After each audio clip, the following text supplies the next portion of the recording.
और अपना एक नया वंश बनता है जिसका नाम है तुगलक वंश। कौन सा वंश? तुगलक वंश। और तुगलक वंश के बारे में मैं आपको एक बात बता दूं, तुगलक वंश का जो संस्थापक है, तुगलक वंश का जो संस्थापक है वो गयासुद्दीन तुगलक है। गयासुद्दीन तुगलक है। कौन है दोस्तों? गयासुद्दीन तुगलक है। तुगलक वंश का संस्थापक दोस्तों गयासुद्दीन तुगलक है। आगे अपन बात करें, ऋतु चौधरी जी क्वेश्चन करवाऊंगा। गयासुद्दीन तुगलक है और गयासुद्दीन जो तुगलक था वो 1320 से लेकर 1325 तक दिल्ली का क्या रहता है? शासक रहता है। अच्छा तो दोस्तों पहले क्वेश्चन करवा दूं मैं आपको। Mukesh Jat good morning. Question करवा दूं फिर सभी को, इसको अपन कल पढ़ लेंगे।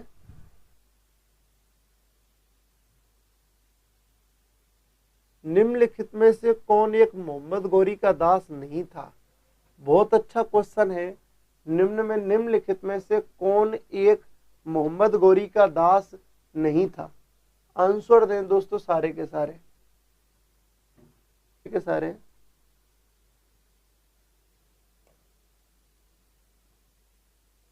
कोई कुछ दे रहा है, कोई कुछ दे रहा है, इसमें सबका कंफ्यूजन है। इसका आंसर है दोस्तों इख्तियारुद्दीन बख्तियार खिलजी। आंसर क्या है दोस्तों? इख्तियारुद्दीन बख्तियार खिलजी इसका राइट आंसर है। आगे अपन बात कर लेते हैं नेक्स्ट पॉइंट की। आंसर दें, किस दिल्ली सुल्तान ने घोड़ों को दागने की प्रथा का प्रारंभ किया? मुझे नहीं लगता कि कोई भी इसको गलत करने वाला है।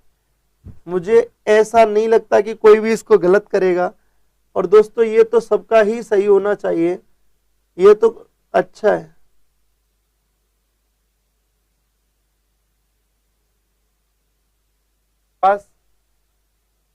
शाबाश शाबाश। इसका आंसर है दोस्तों अलाउद्दीन खिलजी। ये तो जस्ट अभी कराया था। आंसर दे सारे के सारे। नेक्स्ट पॉइंट, नेक्स्ट क्वेश्चन की बात है। राजत्व के सिद्धांत, ये सिद्धा की जगह सिद्धांत है दोस्तों, शुद्ध रूप इसका सिद्धांत है।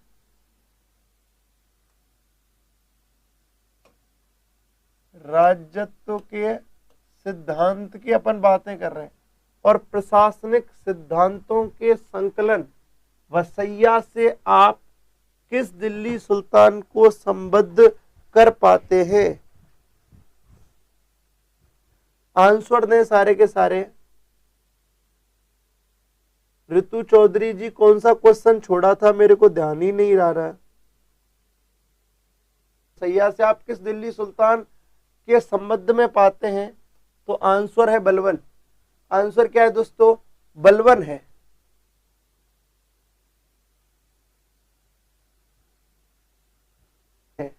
आगे अपन बात में से कौन एक अधिकारी अलाउद्दीन खिलजी के बाजार संगठन से संबंधित नहीं था? बड़ा अच्छा क्वेश्चन है। निम्नलिखित में से कौन एक अधिकारी अलाउद्दीन खिलजी के दिल्ली, शाबाश,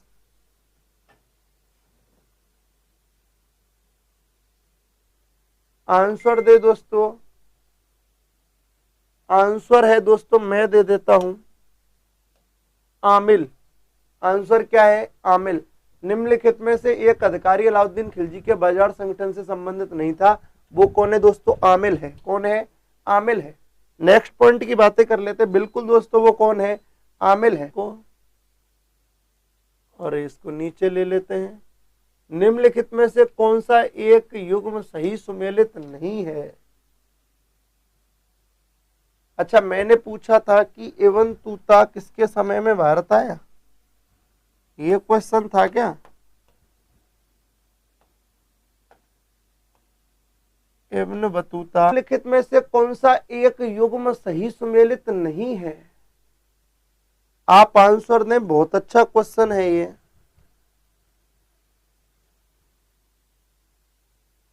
दीवाने मुस्तखराज अलाउद्दीन खिलजी, दीवाने अमीर कोही मोहम्मद तुगलक, दीवाने खैरात फिरोज शाह तुगलक, दीवाने रियासत।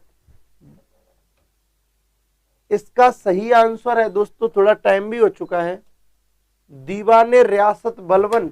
गलत है, बाकी तीनों सही है। दीवाने रियासत अलाउद्दीन खिलजी ने किया था, ठीक है, बिल्कुल अलाउद्दीन खिलजी ने किया था, ठीक है, बिल्कुल अलाउद्दीन खिलजी ने किया था।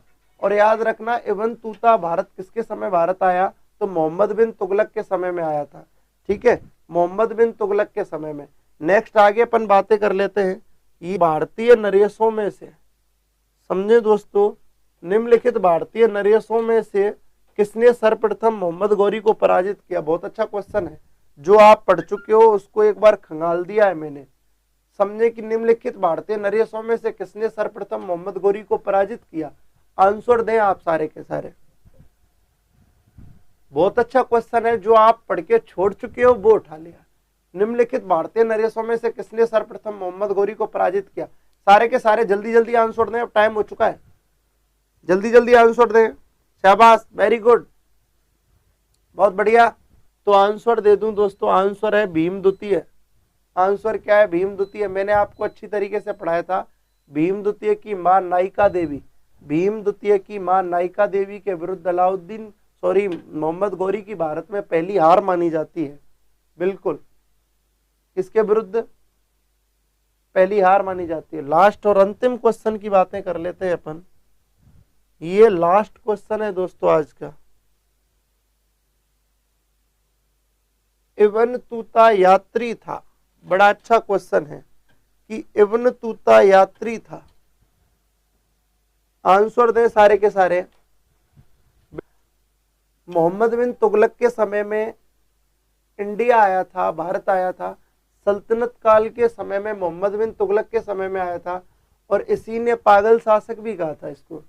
इब्न तूता वास्तव में दोस्तों कहां से था। आपका आंसर है दोस्तों अफ्रीका से। कहां से था, अफ्रीका से था। बिल्कुल इसको भेजेगा। शासक पढ़ रहे थे आप गयासुद्दीन तुगलक। कौन सा पढ़ रहे थे दोस्तों, गयासुद्दीन। गयासुद्दीन तुगलक के बारे में जीके सोनी, स्वाति जी, महेश मीणा, इन जो तुगलक था उसने कई चीजें की। जैसे गयासुद्दीन तुगलक ने गाजी की उपाधि धारण की। गाजी क्या है, गाजी दोस्तों धर्म योद्धा होता है।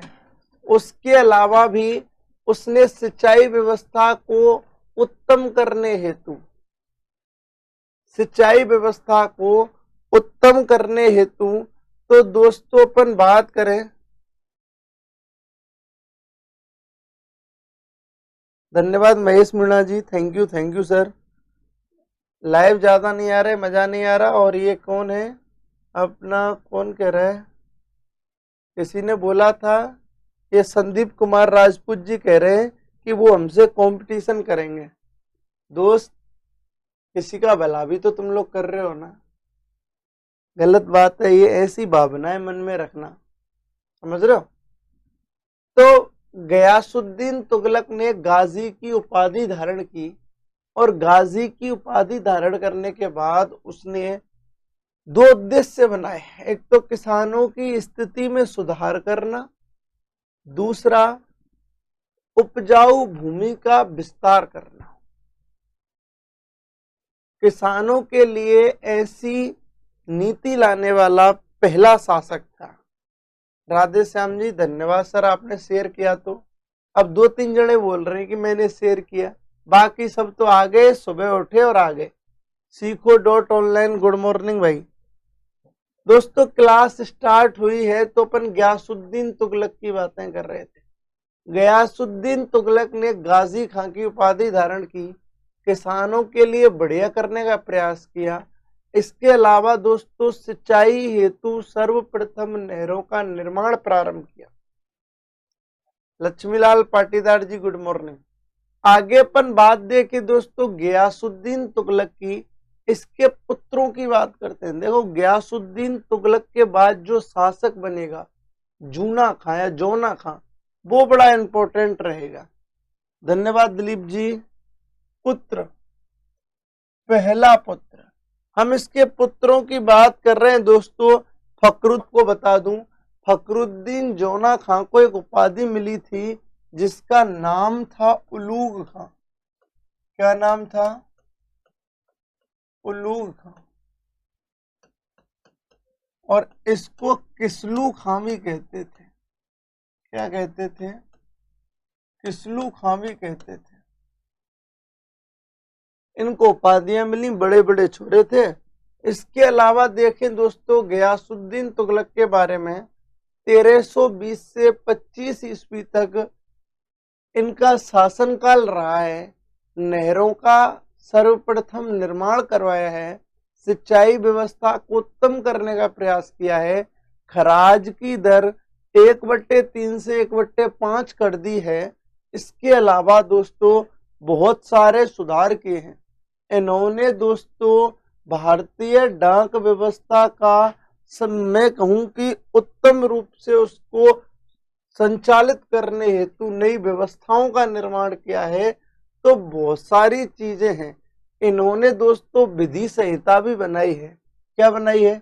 विधि संहिता। इन्होंने निर्माण करवाया काय का? विधि संहिता का।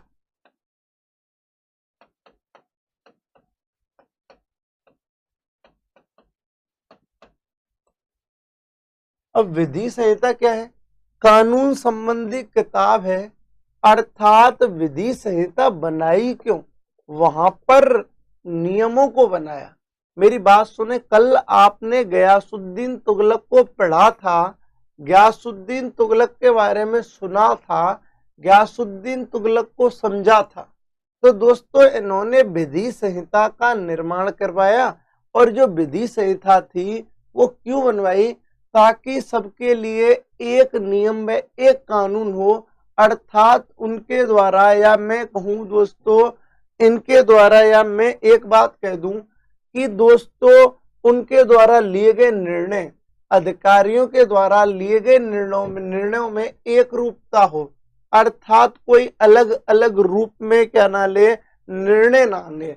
इसीलिए गयासुद्दीन तुगलक ने विधि संहिता का क्या कर दिया? निर्माण कर दिया। अर्थात अधिकारियों के निर्णयों में एक रूपता लाने हेतु गयासुद्दीन तुगलक ने दोस्तों काय का निर्माण कर दिया? काय का निर्माण करवाया? विधि संहिता का।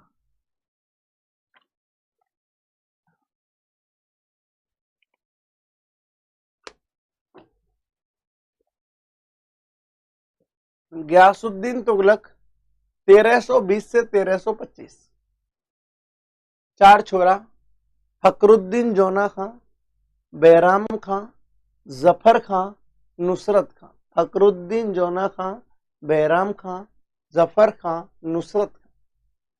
निर्माण कराया विधि संहिता का। क्यों करवाया आपको बता चुका हूं। Deepali Sharma ji good morning. इसके अलावा दोस्तों अपन ने बात की इनके प्रमुख सैन्य अभियान देखें, तो आप एक बार स्क्रीनशॉट ले लें, फिर अपन सैन्य अभियानों की बात करेंगे। Rai Singh Soni good morning.